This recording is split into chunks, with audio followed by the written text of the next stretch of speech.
আসসালামু আলাইকুম গাইস, কেমন আছেন সবাই? আশা করি ভালো আছেন। আল্লাহর রহমতে আমিও ভালো আছি। তো আজকে দুপুরবেলা বাসায় বিরিয়ানি রান্না করেছিলাম মেয়ের আবদারে। তো মেয়ে চাইছিল বিরিয়ানি রান্না করতে, তো করে দিয়েছি। তবে ভিডিও করা হয় নাই, তাড়াহুড়া করে রান্না করেছি, বিরিয়ানির রেসিপি দিতে পারি নাই।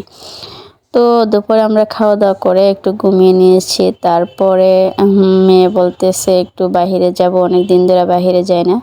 ও বায়না ধরতেছে যাওয়ার জন্য। আর বাবু আসার পর থেকে আমাদের কোথাও সেভাবে বের হওয়া হয় নাই। তো আজকে গেলাম বাহিরে। তো বাবুকে আমি রেডি করে দিচ্ছিলাম, আর দিয়া দিশা নিজেরাই রেডি হয়েছিল। তো আমরা একটা দোকানে গিয়েছিলাম। তো দোকানটা দেখতে অনেক ভালো আর অনেক সুন্দর।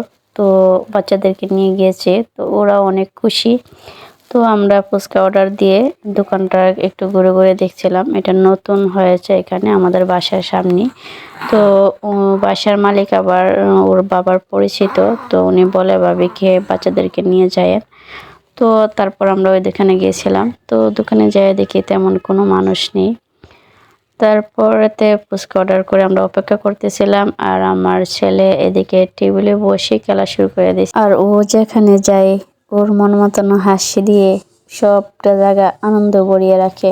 আমরা ফুচকা খাবো কি, ওকে নিয়ে আমরা আনন্দে মেতে আছি।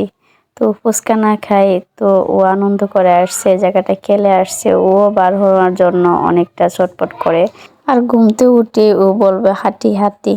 ওরে নিয়ে হাঁটতে যাইতাম, কিন্তু কোথায় যাব, বাসার মধ্যে হাঁটার জায়গা আছে নাকি? তো বাহিরে তো তেমন যাওয়া হয় না ওরে নিয়ে। তো গ্রামের বাড়ি হলে না অনেক জায়গায় হাঁটতে যাইতে পারতাম। তো হাঁটতে যেতে চাই। ও বাহিরে দরজার সামনে দাঁড়ালে গাড়ি যায় ওইদিকে তাকিয়ে থাকে। ওইখানে গিয়ে ও অনেক খুশি, অনেকটা খুশি হয়েছে। তো ওর খুশি দেখে আমি অনেক খুশি। ওর হাতে কামড়াচ্ছিলাম।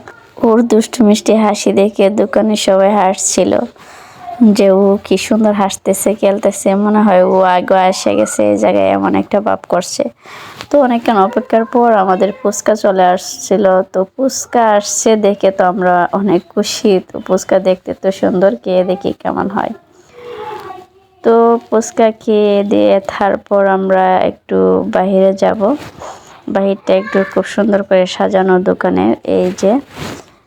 তো ফুচকা খেয়ে যা মনে হলো যে বড় দোকানের ফুচকার চাইতে বাহিরের দোকানের ফুচকা অনেক মজা। কারণ বড় দোকানের ফুচকা এটা ফ্রিজ থেকে মনে হয় বার করে দিয়েছিল সবকিছু, অনেকটাই ঠান্ডা ছিল।